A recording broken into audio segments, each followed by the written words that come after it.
এই যে শোনো, আমি নাসির হোসেনের মতো তুমি ছাড়া অন্য কোনো মেয়ের দিকে তাকাবো না।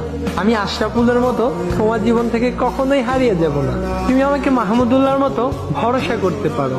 আমি শত অপমান সহ্য করেও নাজমুল হোসেন শান্তর মতো তোমাকে পাওয়ার চ্যালেঞ্জ নিব।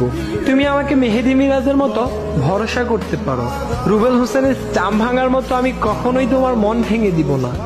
আমি খুব সহজেই সাকিব আল হাসানের মতো তোমার মনে জায়গা করে নিতে চাই। সাব্বির রহমানের ফিরে আসার সুযোগের মতো আমি কখনোই তোমাকে হারাতে চাই না।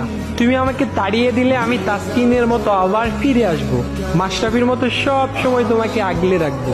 আমি মুশফিকুর রহিমের মতো তোমার সব রাগ সহ্য করে নিব। সৌম্যর পেরিস্কোপ শটের মতো তোমার সাথে বেকাতারা কথা বলবো না। তোমাকে নিয়ে কেউ বাজে কথা বললে আমি সোহানের মতো প্রতিশোধ নিব। তামিম ইকবালের ভ্যাট দিয়ে শাসন করার মতো আমি কখনোই তোমাকে শাসন করব না। মোস্তাফিজুর রহমানের কাটারের মতো কাটিয়ে কখনো তোমার সাথে কথা বলবো না। আমি লিটন কুমার দাসের মতো তোমার ভালোবাসায় রাঙিয়ে রাখবো সব সময়। তুমি আমাকে তাইজুল ইসলাম